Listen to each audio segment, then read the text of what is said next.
of the Lagos State House of Assembly says the legislation in the areas of property and economy to protect the native Yoruba in the state. Mudashiru Obasa, who was unanimously re-elected as Speaker after the proclamation of the state's 10th Assembly by Governor Babajide Sanwo-Olu, made the remark in his acceptance speech. Now, the election of Obasa as the Speaker of the 10th Assembly means that he will be occupying the position for the third consecutive term.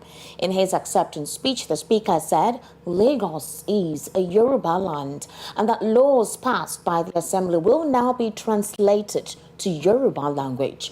Obasa stated that the Assembly will ensure that laws are made to protect the interests of indigenous people of Lagos, stating further that lawmakers will reverse all that is reversible to protect the interests of the indigents.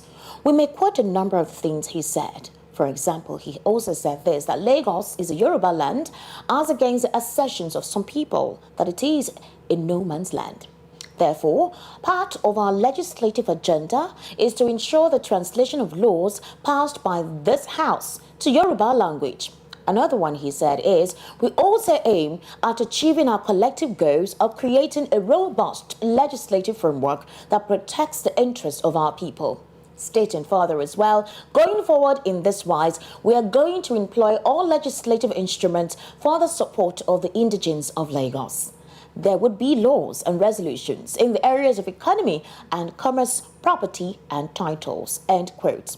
In the build-up to the February and March elections in Lagos, there was an uptick in the use of ethnically charged hate speech made on and off social media.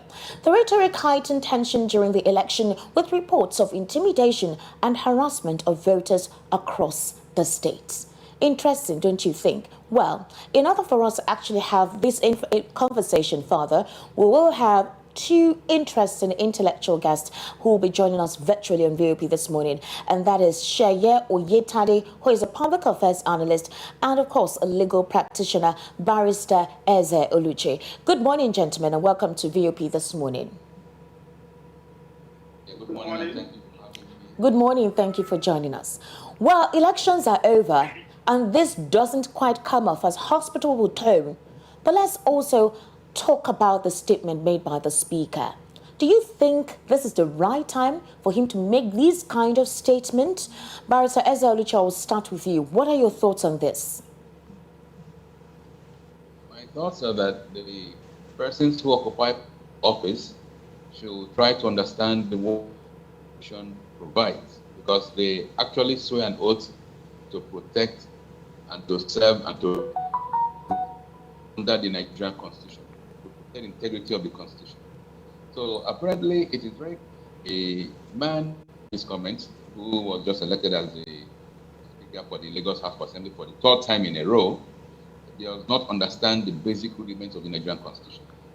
Because what the Nigerian Constitution protects is Nigerians, protects their rights to freedom of movement, freedom to acquire property, freedom from compulsory acquisition of their properties anywhere in Nigeria. Anywhere in Nigeria, I must repeat that comment. So going ahead to say he will be making laws for one ethnic group or one people or one ethnicity, or people indigents, as he has used that word, indigents, he will have to define what does it mean by indigent. Because if he refers to indigent as anything short of citizenship, then he might be veering off constitutional provisions. I mean, so the Nigerian Constitution is so very clear with regards to property. On Section 42, for instance, protects the right of any Nigerian to acquire property anywhere in the country. Outside the country, that's a different ballgame. But Lagos is, as the last time I checked, Lagos still remains an integral part of Nigeria, and thus subject to the provisions of the Nigerian Constitution. So if Mr. Obasa goes off and makes comments that are unconstitutional, all it makes is that at the appropriate time, his comments will be checked under the Constitution to know whether indeed this man understands what he's doing by making such comments, or if he's actually trying to make a coup against the Nigerian Constitution. The Nigerian Constitution does not discriminate between Nigerian from Gabarungala in Borno State, Mainchi in Sokoto, Ikom in Cross or Igbokuta in Lagos. The Nigerian Constitution provides for the Nigerians wherever they are. If he begins to misinterpret it, I mean, it's quite unfortunate. But this is just a shootout of what transpired during the last elections, when a political party went to the extent of raising ethnocentric and religious bigotry to a very high extent that it almost led to breakdown of law. It led to breakdown of law and order in some areas. So we should perhaps let him give it a try, so that we will not be. Do we have a country, or are we just managing a contraption? If Mr. Obasa feels he can go out on such rants, maybe he's actually telling us that Nigeria does not exist, that Nigerian constitution does not exist. If that is what he's about to say, let us watch what he does. Let us see how he practicalizes the hate and the bile he spilled out. And then at the end of the day, the court will determine whether indeed the constitution is a fluke or it's a useless document, or whether we are actually bound by a constitution in Nigeria. All right, Barrister Mr. Sheye Oyetade, good morning. Can you hear us? Yeah, I can hear you very well. So it's important that I need to hear from you. We do know that a few days ago, RFI, in a gathering of his colleagues and, same indigenous as well, made some statements which a lot of Nigerians reacted to. He made statements that were actually biased in terms of religion, and then it raised questions as to were some things that occurred during President Muhammadu Buhari's administration deliberate.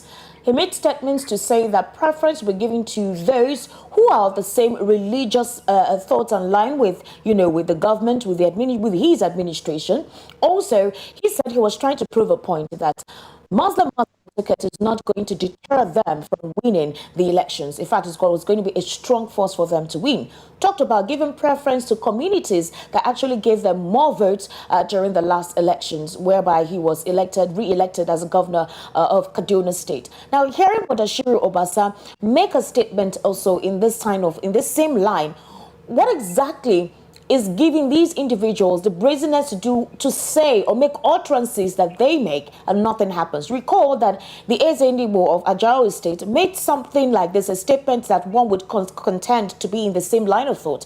And in the night, he was whisked away by the DSS. So what makes these individuals different? What is their own spine? What makes it different that we do not have anyone in authority questioning the remarks they made in a public space?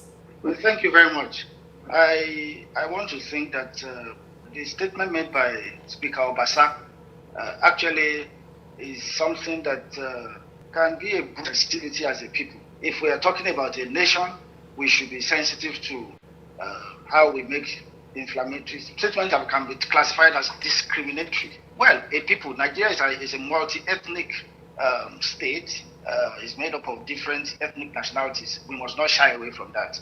And every ethnic nationality has a right to, preserve its own cultural values and cultural assets. But if we are talking about nationhood, this has been the pain of Nigeria in its journey towards nationhood. For a long time, we've had it of should we adopt state of origin, state of residence as against the determination of rights and privileges based on state of residence. There are so many people, Hausa people, that have been, to just mention a few, that has been living in Lagos from the time of their birth.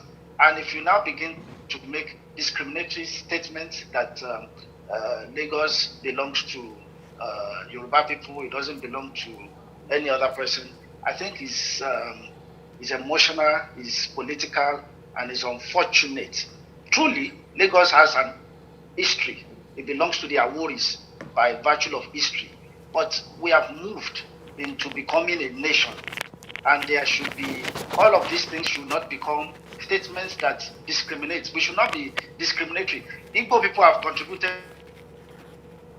immensely to the Lagos state, economically speaking and otherwise. So we should shy away from that. Politicians play to the gallery when it comes to things like this, but statesmen should speak now, because politicians are only concerned about the next election, and they do everything to make sure they win the next election. For statesmen, they think a generation.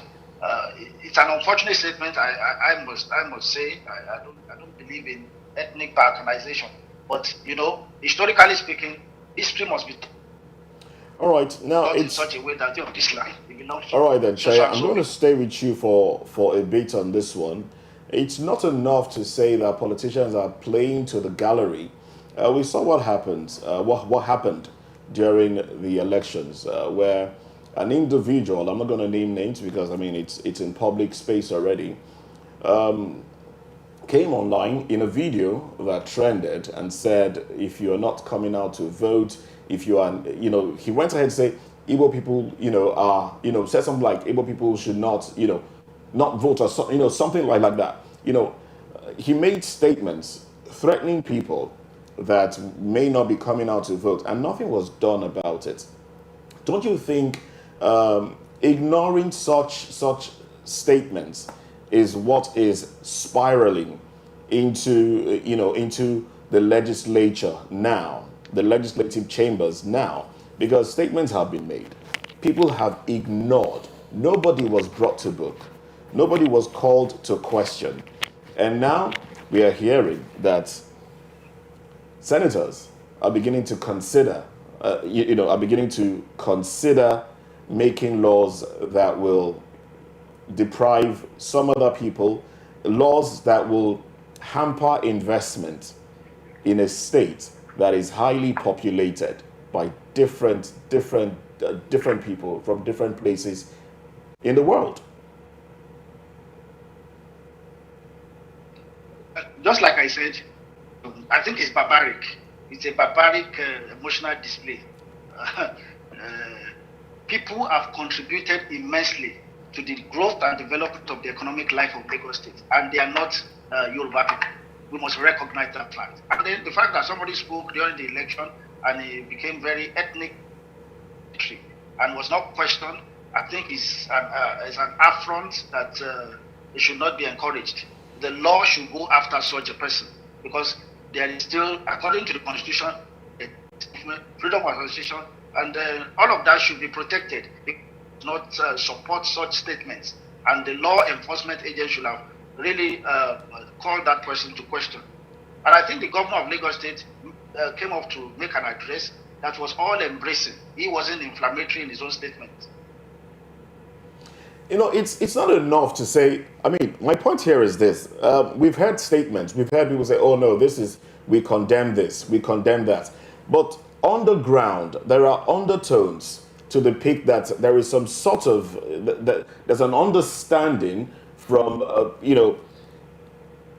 indigenous people. I don't want to call them indigenous people because there's an understanding against from some negotiations against non-indigents.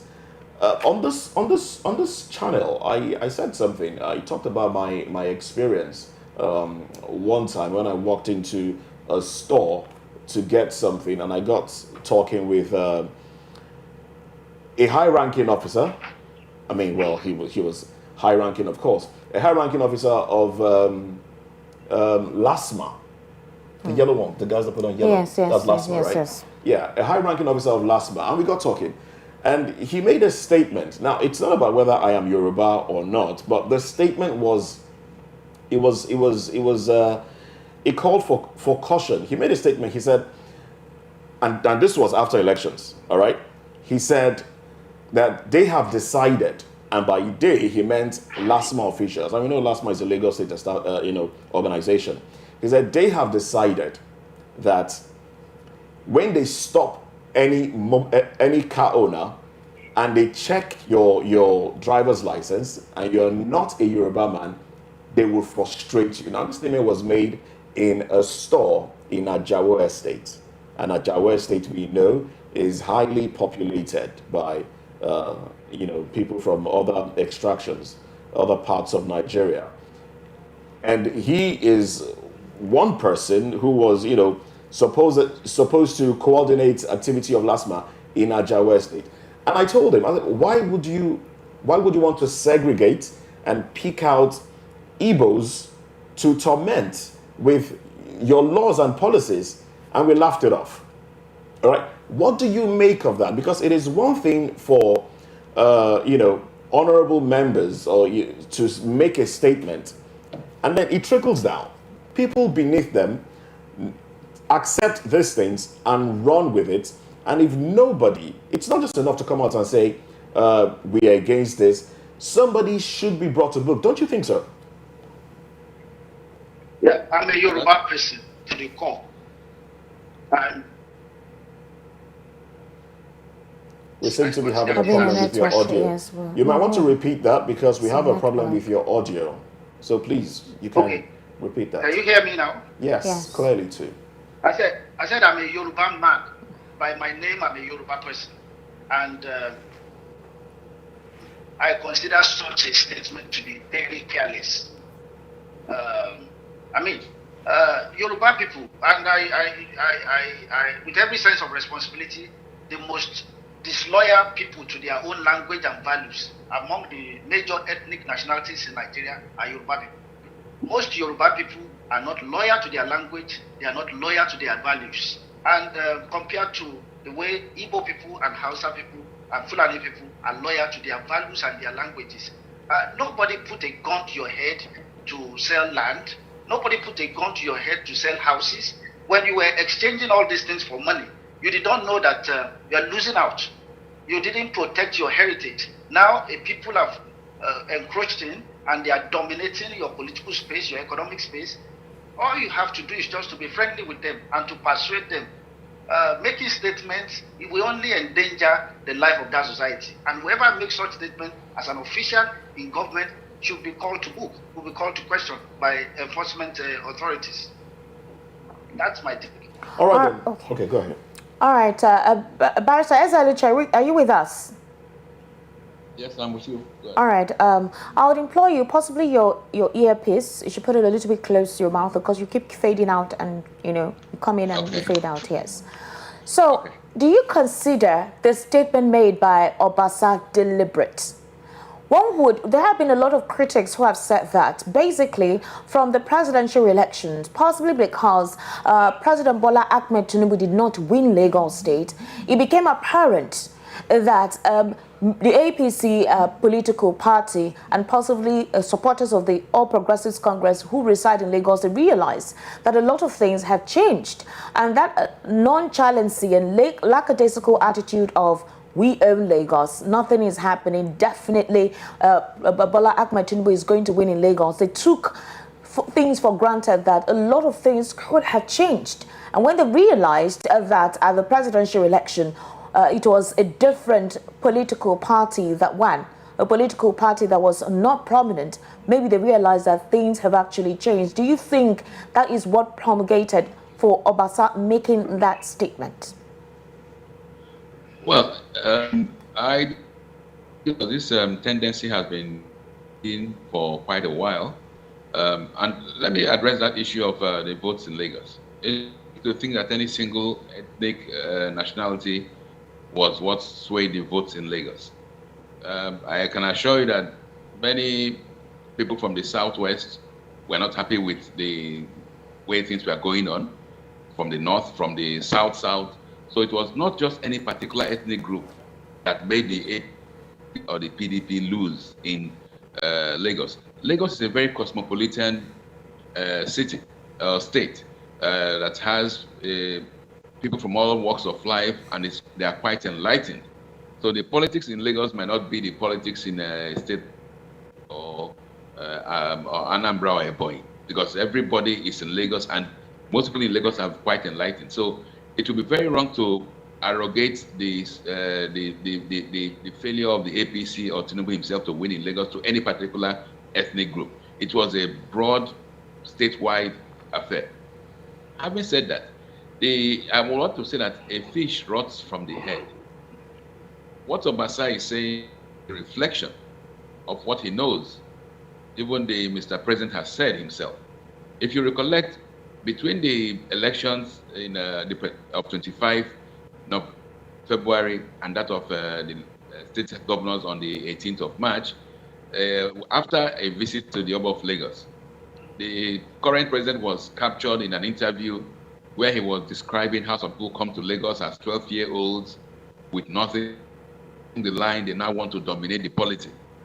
So you see that Obasa is taking a nudge from Mr. President and making comments which he thinks will put him in good stead of the president.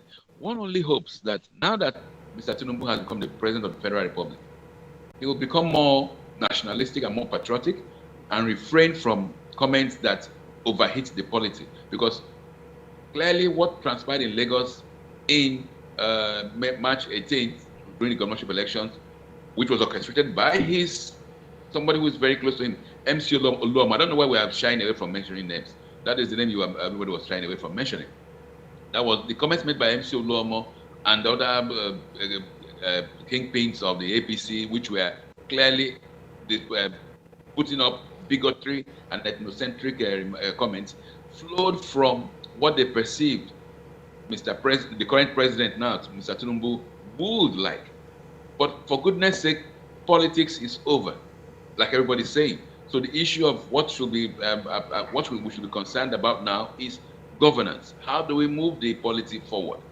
Continued reference, like Obasa has made, to comments that are clearly show bigotry is very unfortunate. And why is nobody addressing these issues?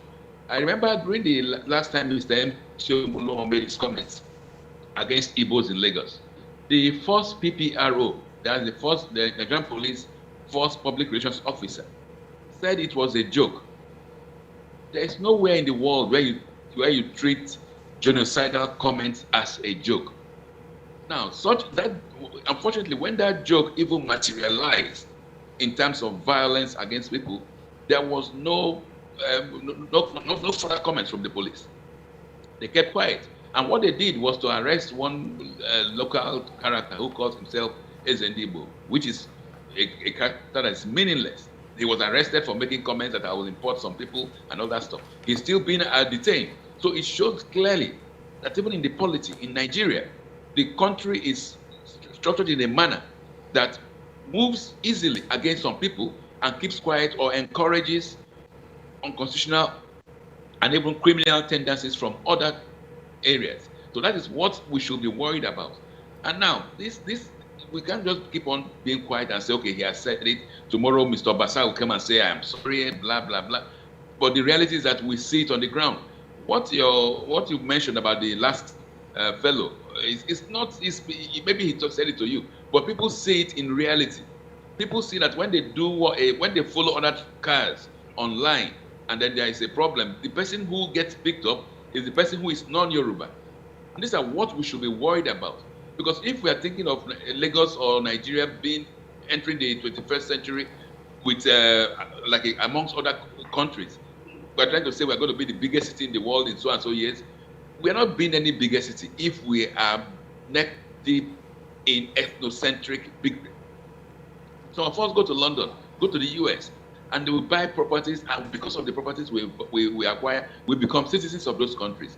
Now in Nigeria, your fellow countrymen are there, and you are threatening them, making comments that are inflammatory, and when these inflammatory comments leads to the expected violence, then the police and army will now come out and say, okay, people are becoming violent.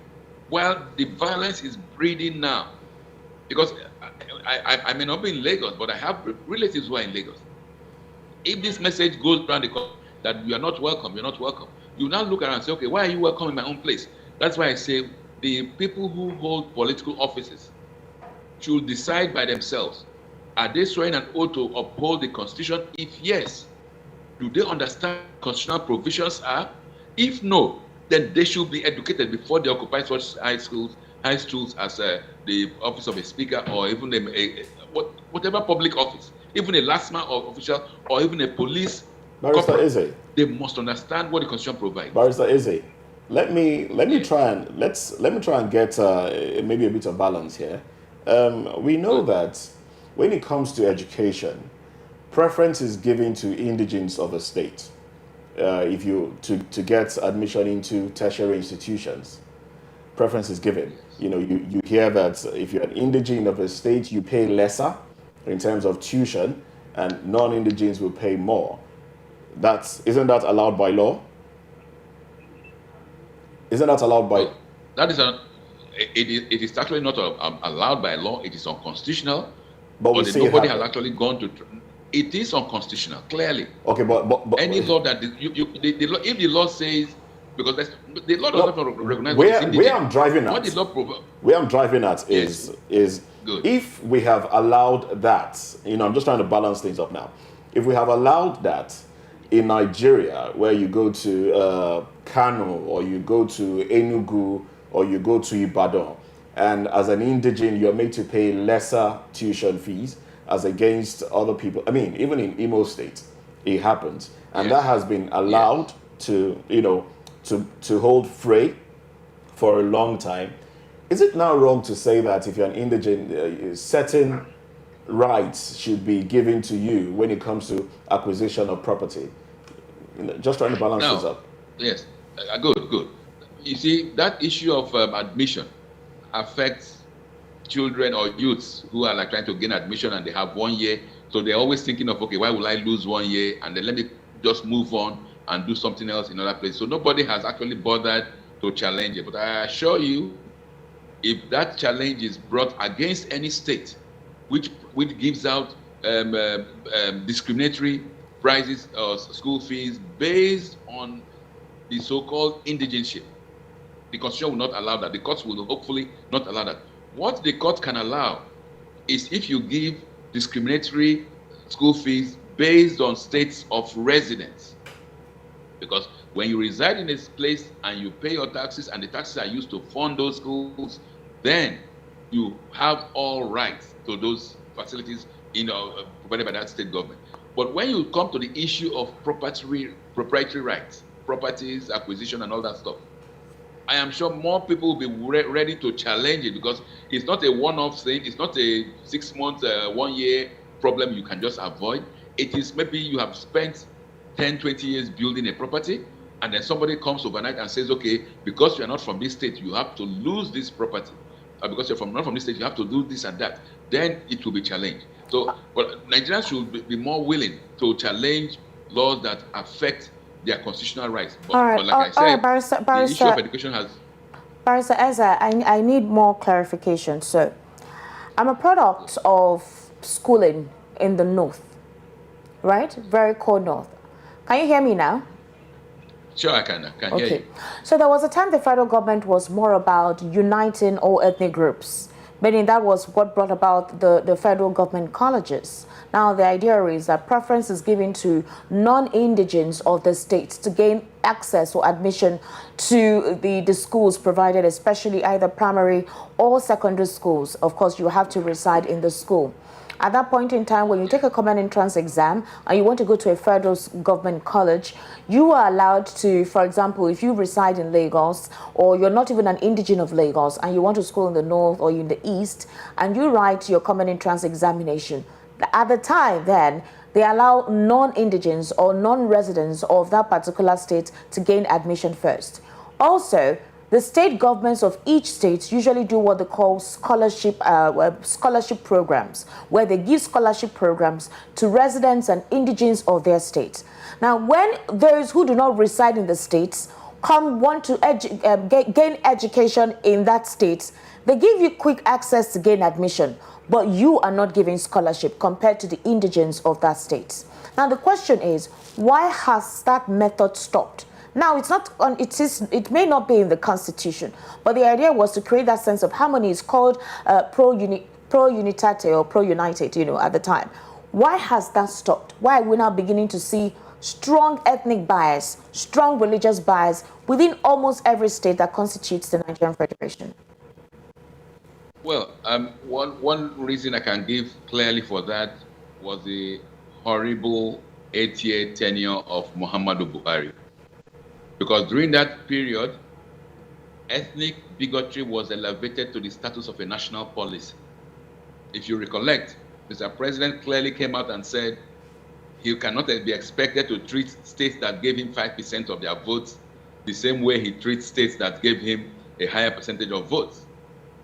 And we also saw that in his appointments, in his mannerisms, even in his visitations, Mr. President then elevated the vice of ethnic bigotry to a national policy. So that made, not just in the Southeast, virtually every part of Nigeria was now clamoring to pull out of the country.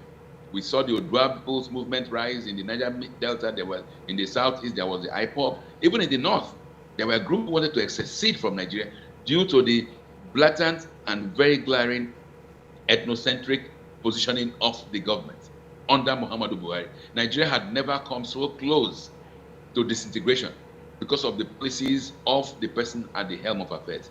That is why we are hoping that despite what might have transpired in the past, that Mr. President now, Bola Tinubu, will start afresh, will remove all those toga of ethnicity or ethnic bigotry or religious shooting, and decide that he wants to be president of a federal republic of Nigeria and not president of one ethnic group. We hope that when he begins to reel out his appointments, when he begins to make make military chiefs, he will factor in all these factors, all that will engender national cohesion, and not follow in the footsteps of what Muhammadu Buhari did. Because if he does, if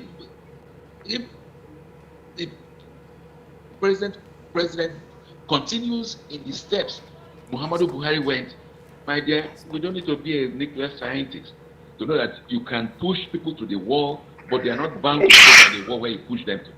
That we have to make a drastic change from what Buhari pushed us to. With regard to the educational criteria that we had before, yes, the national unity schools were set up to engender national unity, and that was, you can see it was encouraging people from everywhere to come in. Those policies are positive and they are most welcome. But even if, like you said, for scholarships, a state can only give out money to people whose parents or who pay taxes within their state. You cannot pick from Anambra or Ebonyi and come to Lagos and say you want some facilities which Lagos residents, their taxes have made available. That is not what we're talking about here. You only reap from what you sow. So if Lagos State was saying, okay, only those who have properties or those who pay taxes here will benefit, we say, okay, no problem. But if you say, because your name is Okeke or Mahmoud or Akpabio, and you are not called Andrika or Shukomi, you cannot benefit from Lagos State, then that will be wrong. Even the Lagosians, if the state goes that route, I assure you, indigenous Lagosians will now rise up and begin to tell us that even Mr. Tinubu himself is not a Lagosian, that some of the governors who have ruled Lagos are not Lagosians, and some members of the House of Assemblies or who are representing Lagos in the Senate and the House of Reps are not also Lagosians. So that route is a route that will do nobody any good, because then Lagosians, the true Lagosians, and we know them, like the other guest has said, they are Warriors who own Lagos initially, and even the Benins, because the Oba of Benin claims, the Oba of Lagos has told us that they have some ancestry with Benin.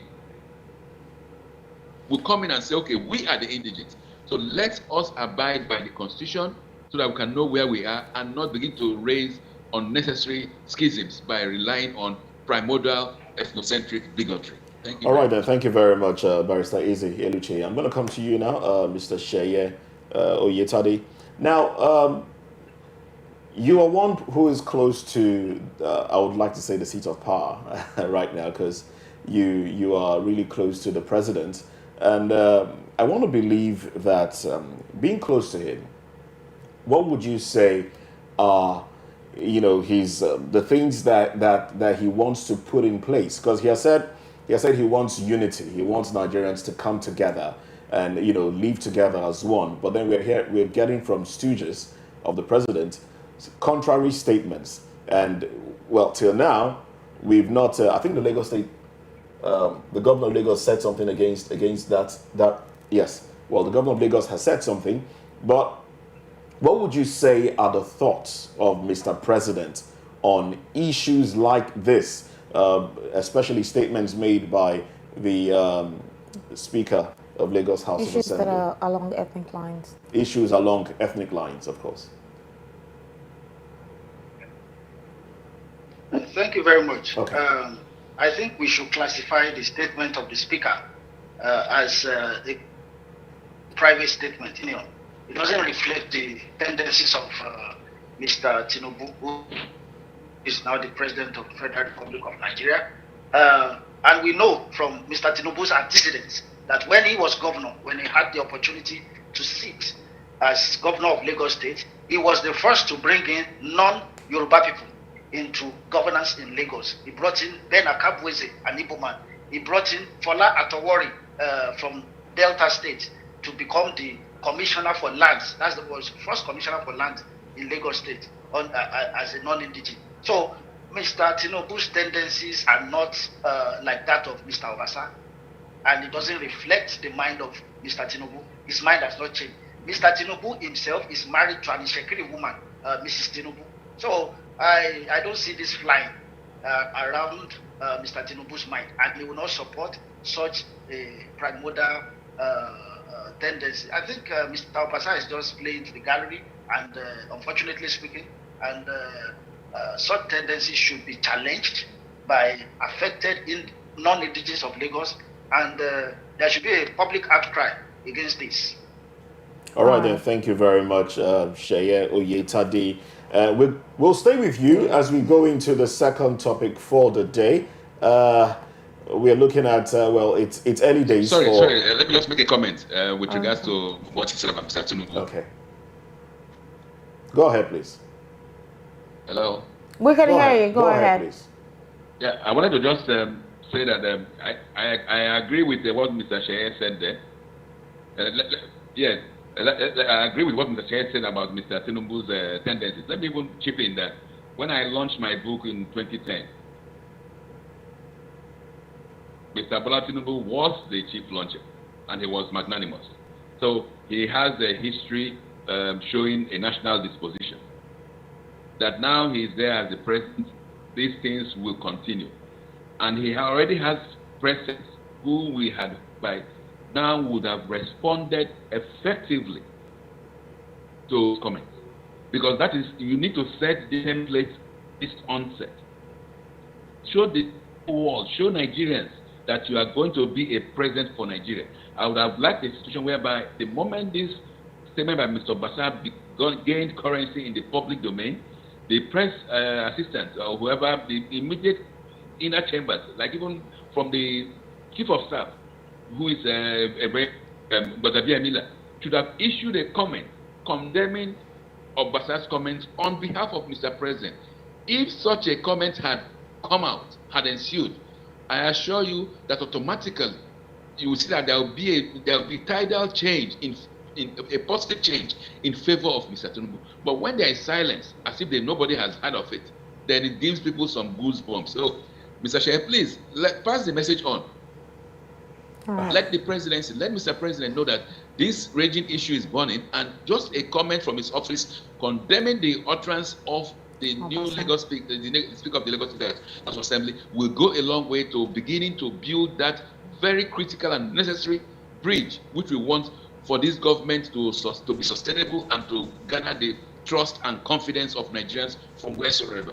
Thank you. All right, then. Thank you very much. As I did say earlier, we'll like to keep you gentlemen a little bit longer as we go into the second topic for today. And we do know that it's early days for the Bola Tinubu presidency, but there's an old question on the president's table, and the question is, will you release Nnamdi Kanu, Mr. President? Now, that's a conversation that we will delve into in a bit. Stay with us, please.